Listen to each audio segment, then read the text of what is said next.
जय हिंद दोस्तों, आप सभी का आपके अपने यूट्यूब चैनल जीके नेस्टिक में स्वागत है। आज का हमारा टॉपिक होने वाला है जो भारत की जनगणना 2011 में हुई थी उसके बारे में मैं संपूर्ण आपको बताऊंगा। इसके बारे आपको कहीं वीडियो देखने की जरूरत नहीं पड़ेगी। 100% इसके अंदर ही क्वेश्चन भरेगा। मैं आपको एक गारंटी देता हूं। आप एक बार भरोसा करके देखिए और वीडियो एक बार देख कर देखिए, आपको कुछ समझ में आ जाएगा कि यहाँ फंसेगा। शुरू करते हैं आज का अपना टॉपिक।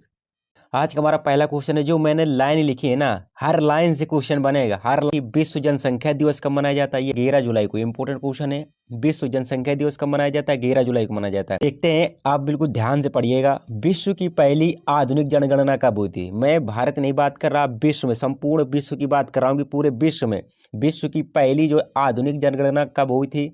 अगर हुई की बात की जाए तो 1749 में। कब हुई थी? 1749 में हुई थी। अगर ये पूछ ले किस देश में हुई थी, अगर देश का पूछ ले तो देश कौन सा हो जाएगा? स्वीडन होगा। यहाँ से दो क्वेश्चन बन सकते हैं। विश्व की पहली आधुनिक जनगणना किस वर्ष हुई थी? 1749 में हुई थी। और विश्व की पहली जनगणना किस देश में हुई थी? तो कहाँ पर हुई थी?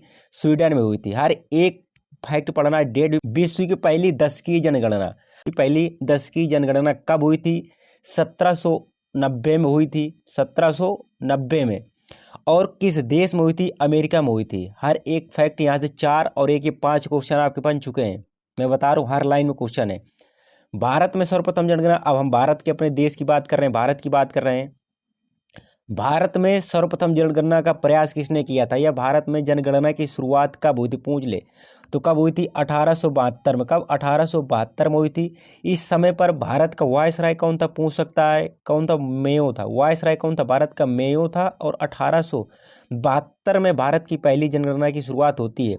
भारत की पहली नियमित जनगणना पूछ ले, या भारत की पहली दशकीय जनगणना पूछ ले। दशकीय और नियमित, इनमें से कोई भी आ जाए, ये आपको याद रखना है।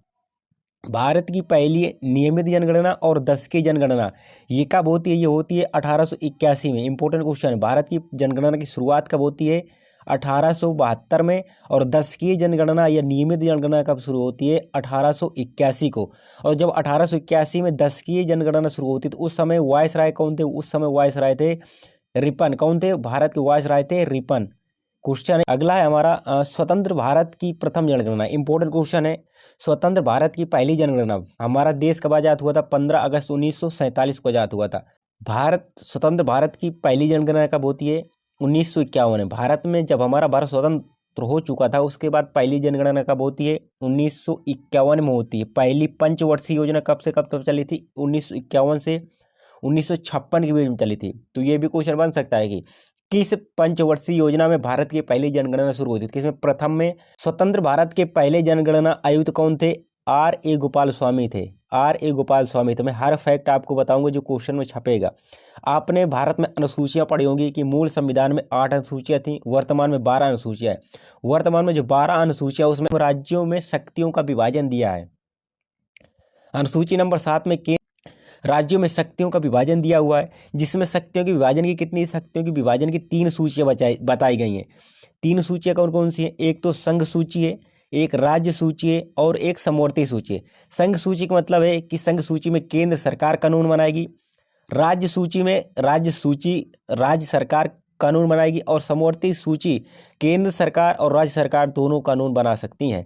तो इसकी संघ सूची में मूल विषय कितने थे? कभी भी क्वेश्चन यही बन सकता है कि संविधान बन चुका भी है कि संघ सूची में मूल विषय कितने थे? 97 थे। वर्तमान में कितने विषय हो गए? वर्तमान में 100 विषय हो गए। 3 विषय और जोड़ दिए गए हैं। इसके बाद हम राज्य सूची की बात करें। राज्य सूची में मूल विषय थे 66। वर्तमान में कितने? 61 विषय बचे हैं। 5 विषय हटा दिए गए हैं। इसके बाद समवर्ती सूची में बात करें तो मूल विषय से कितने? 47।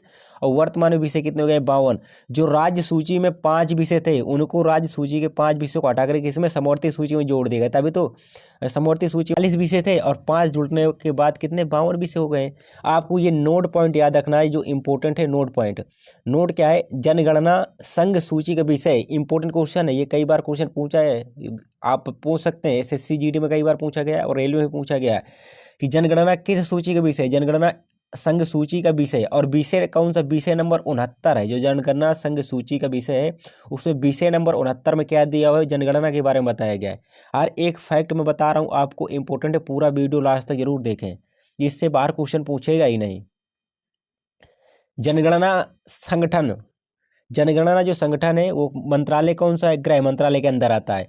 कई बार क्वेश्चन पूछा है कि जनगणना कौन सा मंत्रालय करवाता है, तो जनगणना कौन सा मंत्रालय करता है, गृह मंत्रालय कराता था। मेरा मतलब ये था ये लाने के लिए कि जनगणना संगठन किस मंत्रालय के अंतर्गत आता है, गृह मंत्रालय के।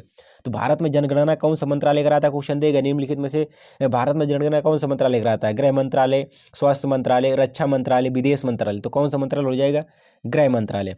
सर्वोच्च अधिकारी कौन सा होता है, जो जनगणना संगठन होता है उसका सर्वोच्च अधिकारी कौन होता है, अधिकारी होता है ये भारत का महापंजीयक एवं जनगणना आयुक्त। कौन होता है, भारत का महापंजीयक एवं जनगणना आयुक्त सर्वोच्च अधिकारी होता है। वर्तमान में अगर महापंजीयक एवं जनगणना आयुक्त की बात करूं तो कौन हो जाएगा, इस समय वर्तमान में मृत्युंजय कुमार नारायण, वर्तमान की बात कर रहा हूं मैं। राष्ट्रीय जनसंख्या आयोग बनता है, इसकी स्थापना कब होती है, राष्ट्रीय जनसंख्या आयोग की 11 मई सन 2000 को। इसके अध्यक्ष कौन होते हैं, अध्यक्ष भारत के प्रधानमंत्री होता है, और उपाध्यक्ष कौन होते हैं, जो नीति आयोग के उपाध्यक्ष होते हैं। इस समय में नीति आयोग के उपाध्यक्ष हैं सुमन के बेरी। तो सुमन कुमार बेरी ही इस समय में अगर बात की जाए तो राष्ट्रीय जनसंख्या आयोग के उपाध्यक्ष हो जाएंगे, और भारत के प्रधानमंत्री मोदी जी हैं तो मोदी जी इसके अध्यक्ष हो जाएंगे। अगला है हमारा जो नोट पॉइंट है, यहाँ से कई बार क्वेश्चन बना है। नोट क्वेश्चन कहाँ से बना है, क्वेश्चन यहाँ से बना है, महान विभाजक या महान विभाजन वर्ष किस वर्ष को कहा जाता है, कहते हैं किस वर्ष को कहते हैं, 1921 को कहते हैं। इसको 1921 को क्यों कहते हैं, क्योंकि इसमें जनसंख्या में नकारात्मक वृद्धि दर हुई थी %, -0.31% इसमें घटी थी। कितने, -0.31% जनसंख्या घटी थी। अगर नंबर में बात करें तो 70 लाख जनसंख्या की घट चुकी थी। 1921 के बाद 1921 देखते हैं, 1951, 1981 और अब 2011। 1921 में क्या हुआ था, जनसंख्या में नकारात्मक वृद्धि हुई थी, इसमें जनसंख्या में कमी हुई थी। फिर धीरे धीरे जनसंख्या वृद्धि हुई, जनसंख्या धीरे धीरे वृद्धि होने लगी। फिर 1951 और फिर 1951 के बाद 1951 से 1981 तक अधिक जनसंख्या वृद्धि दर रहा, यानी जनसंख्या विस्फोट पूछ सकता है। जनसंख्या विस्फोट किस वर्ष से किस वर्ष तक रहा, 1951 से 1981 तक रहा। फिर 1981 से 2011 तक धीरे धीरे जनसंख्या वृद्धि दर भी कम होने लगी। प्रथम जनसंख्या नीति कब आई थी भारत में, 1976 में आई थी। नई जनसंख्या नीति कब आई थी भारत में, 15 अगस्त 2000 को। जनसंख्या को स्थिर रखने का भारत का लक्ष्य वर्ष कौन सा है, 2045। ये सभी क्वेश्चन बनेंगे आपको। जनसंख्या घनत्व तो आप देखते होंगे ना बहुत बार, जनसंख्या घनत्व किसे कहते हैं, प्रति वर्ग किलोमीटर में रहने वाले व्यक्तियों की संख्या। इसमें यह पता चलता है कि 1 वर्ग किलोमीटर में कितने लोग रहते हैं, उसी को जनसंख्या घनत्व कहते हैं, प्रति वर्ग किलोमीटर में रहने वाले व्यक्तियों की जनसंख्या। अब जनसंख्या घनत्व कैसे निकालते हैं, जनसंख्या घनत्व कैसे निकालते हैं, जो कुल जनसंख्या है कुल क्षेत्रफल से भाग दे देते हैं। जैसे 100 लोग हैं भारत में, अगर कितने जनसंख्या, भारत में 143 करोड़ के लगभग मैं एक डाटा दे रहा हूँ, और भारत का क्षेत्रफल कितना है, 32,87,263 वर्ग किलोमीटर। इसमें से आप भाग देंगे तो उसमें निकल के आ जाएगा कि भारत की जनसंख्या घनत्व कितना है। आगे चल के मैं भारत की जनसंख्या घनत्व सब कुछ बताऊंगा। लिंगानुपात बहुत बार सुनते हैं आप, लिंगानुपात किसे कहते हैं, लिंगानुपात कहते हैं प्रति 1000 पुरुषों की तुलना में स्त्रियों की संख्या, मतलब 1000 पुरुषों की तुलना में महिलाओं की संख्या क्या है, उसी को लिंगानुपात कहते हैं। साक्षरता दर आप सुनते हैं, साक्षरता दर किसे कहते हैं, मैं आपको बेसिक फंडामेंटल उसे बता रहा हूँ ना, क्योंकि इस समय क्वेश्चन का कोई सीमा नहीं, क्वेश्चन क्या पूछ रहा है, इस वजह से सब कुछ पढ़ना जरूरी है। साक्षरता दर क्या होती है, 7 वर्ष या 7 वर्ष से अधिक आयु के व्यक्ति जो किसी भाषा को लिखने या पढ़ने में सक्षम हो उन्हें ही साक्षर कहते हैं। 7 वर्ष या 7 वर्ष से अधिक, जो हिंदी मतलब हिंदी नहीं, भारत की कोई भी भाषा पढ़ लेता हो या लिख लेता हो, उसी को क्या साक्षर कहते हैं। साक्षर दर कैसे निकालते हैं, सूत्र भी पूछ सकता है, तो क्या है, साक्षर लोगों की संख्या और 7 वर्ष से ऊपर के लोगों की संख्या और 100 से क्या करा देते हैं, 100 से करा देते हैं गुणा, तो क्या साक्षरता दर निकल आती है। 2011 की जनगणना 1931 के बाद जाति आधारित जनगणना थी। आपको पता था कि जो 2011 में जनगणना हुई थी वो कैसी, वो जाति आधारित जनगणना थी, जो 1931 के बाद जाति आधारित जनगणना हुई थी 2011 में। और एक दो फैक्ट देखते हैं। स्वतंत्रता के बाद 2011 की जनगणना 7वीं थी। 1872 से 2011 की जनगणना कौन सी थी, 15वीं। 1881 से 2011 की जनगणना कौन सी थी, 14वीं थी। ये फैक्ट में क्वेश्चन पूछ सकता है। 2011 में भारत का क्षेत्रफल कितना था? भारत का क्षेत्रफल था 2.4% था। विश्व के क्षेत्रफल का भारत का क्षेत्रफल 2.4%। 2011 के अनुसार भारत की जनसंख्या कितनी थी? 17.5% थी। आप ये फैक्ट याद रखना कि 2011 के अनुसार भारत की जनगणना कितनी थी? 17.5% थी। अब यहाँ पर हम 2011 की जनगणना की बात कर रहे हैं, तो 2011 के ही हम परसेंटेज लेंगे, सब फैक्ट लेंगे। अभी वर्तमान में आप चेक करेंगे गूगल में तो कहीं कुछ दिखाएगा, कहीं कुछ दिखाएगा। शुभंकर क्या था 2011 की जनगणना का? प्रगणक शिक्षिका थी। और टैगलाइन क्या थी? कई बार क्वेश्चन पूछा गया है, हमारी जनगणना हमारा भविष्य, क्या थी? ये टैगलाइन थी 2011 की जनगणना की।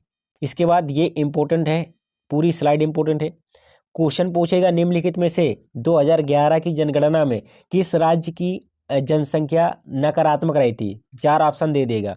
तो नकारात्मक वृद्धि दर वाला राज्य कौन था? नागालैंड था, जिसकी जनसंख्या बढ़ने के बजाय घटी थी। कब? 2001 में हुई थी हमारी जनगणना।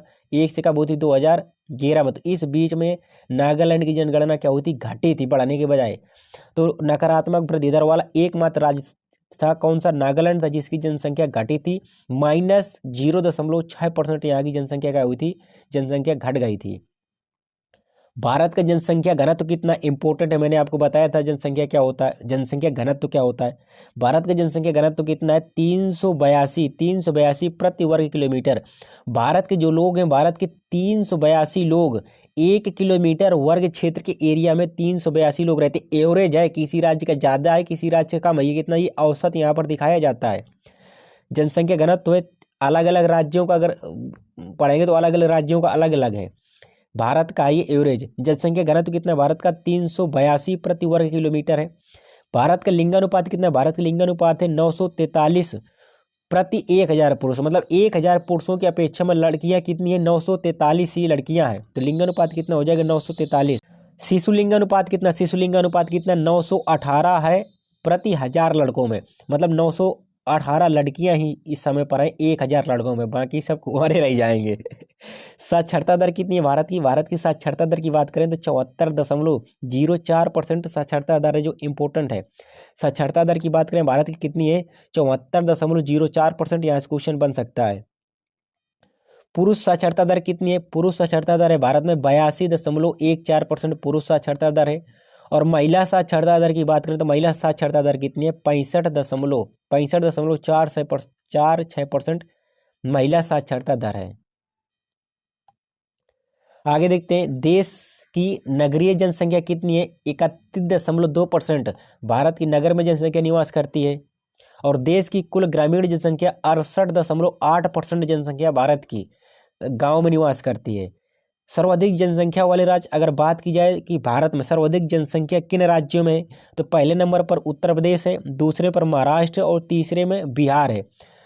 अगर सर्वाधिक जनसंख्या मैंने आपको टॉप 3 बता दिए हैं। उत्तर प्रदेश में 16.5% जनसंख्या रहती है, महाराष्ट्र में 9.8% जनसंख्या। न्यूनतम जनसंख्या वाले राज्य, सर्वाधिक जनसंख्या वाले हमने देख लिए कि सबसे ज़्यादा जनसंख्या रहती है उत्तर प्रदेश में, महाराष्ट्र में और बिहार में। न्यूनतम जनसंख्या, सबसे कम जनसंख्या वाला राज्य कौन सा हो जाएगा? हमारा सिक्किम हो जाएगा। और दूसरे नंबर पर हो जाएगा हमारा मिजोरम। अगर यही मैं एरिया की बात कर दूँ, क्षेत्रफल की बात करूँ, क्षेत्रफल में अगर भारत का सबसे बड़ा राज्य पूछ ले तो कौन सा हो जाएगा? वो राजस्थान हो जाएगा। और सबसे छोटा अगर क्षेत्रफल में पूछ ले तो कौन सा? वो हो जाएगा गोवा हो जाएगा। ठीक है, शॉर्ट में आपको बता दिया है। सर्वाधिक जनसंख्या घनत्व वाले राज्य, ये इंपॉर्टेंट क्वेश्चन है। सर्वाधिक घनत्व वाले राज्य मतलब एक वर्ग किलोमीटर में कितने, कहाँ पर ज़्यादा लोग रहते हैं? तो सबसे ज़्यादा कहाँ पर रहते हैं? बिहार में। बिहार में कितने? 1106 लोग रहते हैं एक वर्ग किलोमीटर के अंदर। तो अगर बिहार की आपको जनसंख्या घनत्व पूछे तो 1106 लोग प्रति वर्ग किलोमीटर क्या कहते हैं? निवास करते हैं। वहीं पर दूसरे नंबर बात करें तो दूसरे नंबर पर आपका पश्चिम बंगाल हो जाएगा। 1028 लोग रहते हैं। न्यूनतम जनसंख्या घनत्व वाला राज्य कौन सा है? सबसे न्यूनतम जनसंख्या वाला घनत्व की बात करें तो हमारा हो जाएगा अरुणाचल प्रदेश। अरुणाचल प्रदेश में 17 लोग प्रति वर्ग किलोमीटर में, कितने प्रति वर्ग किलोमीटर में निवास करते हैं। दूसरे नंबर पर मिजोरम है, जहाँ पर 52 लोग रहते हैं 1 वर्ग किलोमीटर में। सर्वाधिक लिंगानुपात वाले राज्य, मोस्ट इंपोर्टेंट क्वेश्चन है, यहाँ से 100% क्वेश्चन तड़ाक से एग्जाम में आपके छापा मिलेगा। सर्वाधिक लिंगानुपात वाले राज्य कौन से हैं? नंबर 1 पर आपको केरल मिल जाएगा। कौन सा मिल जाएगा? केरल इंपॉर्टेंट है। केरल में 1000 पुरुषों की 1000 पुरुष हैं, तो 1000 पुरुषों की अपेक्षा में महिलाओं की संख्या कितनी है? 1084 है। यहाँ पर मतलब महिलाओं की संख्या ज़्यादा है पुरुषों से। तो सर्वाधिक लिंगानुपात किस राज्य में हो जाएगा? 1 नंबर पर है केरल 1084। दूसरे नंबर पर हो जाएगा तमिलनाडु 996। दूसरे नंबर पर हो जाएगा 996 तमिलनाडु। अगला है न्यूनतम लिंगानुपात वाले राज्य। न्यूनतम लिंगानुपात वाले राज्य की बात करें, किस राज्य में न्यूनतम लिंगानुपात है? तो वहाँ पर हो जाएगा हरियाणा। पहले नंबर पर कौन सा हो जाएगा हमारा? पहले नंबर हो जाएगा हरियाणा। हरियाणा का लिंगानुपात कितना है? 879 महिलाएं हैं या लड़कियां हैं 1000 पुरुषों की अपेक्षा में। यहाँ पर देख सकते हैं आप कितने लड़के कुंवारे रह जाएंगे। सर्वाधिक शिशुलिंगानुपात मैंने आपको बताया था। शिशुलिंगानुपात वाले राज्य कौन से? नंबर 1 पर है अरुणाचल प्रदेश में सर्वाधिक शिशुलिंगानुपात है 972 लड़के हैं 1000, 972 लड़कियां हैं 1000 लड़कों की तुलना में। न्यूनतम शिशुलिंगानुपात कहाँ पर है? हरियाणा में। हरियाणा में शिशुलिंगानुपात भी कम है और पुरुष लिंगानुपात भी कम है। भारत का सबसे कम लिंगानुपात वाला कौन सा राज्य हो जाएगा? हरियाणा हो जाएगा। न्यूनतम शिशुलिंगानुपात किस राज्य में? हरियाणा में। कितनी? 834 है प्रति 1000 लड़कों के बीच में 834 ही लड़कियां हैं। सर्वाधिक साक्षरता वाला राज्य कौन सा है? भारत सबको पता है कौन सा है? केरल है। केरल दूसरे नंबर पर है मिजोरम। केरल की साक्षरता दर कितनी है? 93.91%। कहीं पर अगर 94 भी ऑप्शन में दे देना तो कंफ्यूज नहीं होना, लगा देना है। मिजोरम में कितनी है? 91.3% है। न्यूनतम साक्षरता दर वाले मतलब जहाँ पर सबसे कम साक्षरता दर है भारत में, किस राज्य में है? सबसे नंबर 1 पर कम में बिहार है। बिहार में 71.2% है। और दूसरे नंबर पर अरुणाचल प्रदेश में 72.6% है। अनुसूचित जाति के बारे में देख लेते हैं। भारत में अनुसूचित जाति कितनी है? 16.6% है। कितनी है? आबादी 16.6% है। क्वेश्चन यहाँ से बन सकता है। तो फैक्ट आप एक ये देखिए कि सर्वाधिक अनुसूचित जाति जनसंख्या में अगर बात करें सर्वाधिक अनुसूचित जाति किस राज्य में है? तो कहाँ पर? ये उत्तर प्रदेश में है। सर्वाधिक अनुसूचित जाति अगर मैं प्रतिशत की बात की जाए तो किस राज्य में रहती है? पंजाब में रहती है प्रतिशत के हिसाब से। अनुसूचित जनजाति भारत में कितनी है? 8.6% है। अनुसूचित जाति के फैक्ट पढ़ लें। सर्वाधिक अनुसूचित जनजाति ये जनसंख्या में बात करें तो किस राज्य में सबसे ज्यादा रहती है? मध्य प्रदेश में। जनसंख्या में सबसे ज्यादा अनुसूचित जनजाति किस राज्य में? मध्य प्रदेश में। और अनुसूचित जाति कहाँ पर है? उत्तर प्रदेश में। सर्वाधिक अनुसूचित जनजाति प्रतिशत में बात की जाए तो कहाँ पर है? मिजोरम में। कहाँ पर? मिजोरम में। जनजाति मतलब जनजाति ट्राइब कहाँ पर? मिजोरम में। सर्वाधिक जनसंख्या वाला जिला कौन सा है? कभी कभी क्वेश्चन पूछ लेता है। सर्वाधिक जनसंख्या वाला जिला कौन सा हो जाएगा? ठाणे हो जाएगा। ठाणे कहाँ पर? ये महाराष्ट्र में है। और न्यूनतम जनसंख्या वाला जिला कौन सा हो जाएगा? दिवांग घाटी। कौन सा? दिवांग घाटी हो जाएगा। सर्वाधिक जनसंख्या वाला केंद्र शासित प्रदेश की बात करें कि सर्वाधिक जनसंख्या वाला केंद्र शासित प्रदेश कौन सा है? नंबर 1 पर है हमारा दिल्ली में सबसे ज़्यादा जनसंख्या है। दूसरे नंबर पर है पुडुचेरी। तीसरे नंबर पर है चंडीगढ़। भारत में वर्तमान केंद्र शासित प्रदेश संख्या कितनी है? 8 है। और राज्य कितने? राज्य 28। न्यूनतम जनसंख्या वाला केंद्र शासित प्रदेश कौन सा है? लक्षद्वीप है। सर्वाधिक जनसंख्या घनत्व वाला केंद्र शासित प्रदेश कौन सा? सर्वाधिक जनसंख्या घनत्व वाला मैंने राज्य आपको बताया था बिहार था। और सर्वाधिक जनसंख्या घनत्व वाला अगर केंद्र शासित प्रदेश पूछ ले कौन सा हो जाएगा? दिल्ली होगा। दिल्ली होगा जिसका घनत्व कितना है? जनसंख्या घनत्व 11,320 है। न्यूनतम जनसंख्या घनत्व वाला केंद्र शासित प्रदेश कौन सा हो जाएगा? ये हो जाएगा अंडमान निकोबार द्वीप समूह। कौन सा हो जाएगा? अंडमान निकोबार द्वीप समूह। और राज्य मैंने बताया था आपको अरुणाचल प्रदेश। सर्वाधिक लिंगानुपात वाला केंद्र शासित प्रदेश कौन सा हो जाएगा? पुडुचेरी हो जाएगा जहाँ लिंगानुपात कितना है? 1037। राज्य में मैंने बताया था आपको केरल का सर्वाधिक लिंगानुपात था।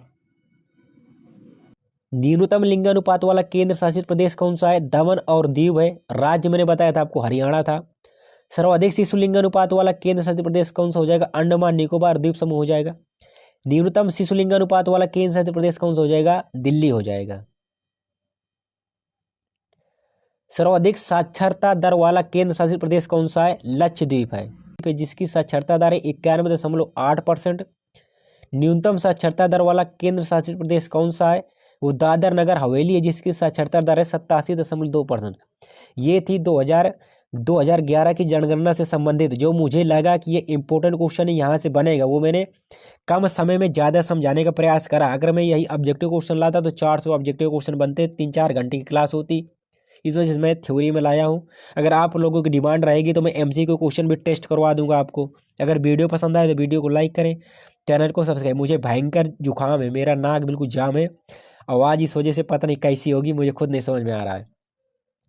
इसकी PDF के लिए आप हमारे टेलीग्राम चैनल GK नेक्स्ट से जुड़ सकते हैं। वहाँ पर मैं आपको इसकी PDF प्रोवाइड करा दूंगा। आप आसानी से PDF डाउनलोड करके आप रिवीजन कर सकते हैं। अगर वीडियो पसंद आए तो वीडियो को लाइक करें, चैनल को सब्सक्राइब करें। जय हिंद, जय भारत।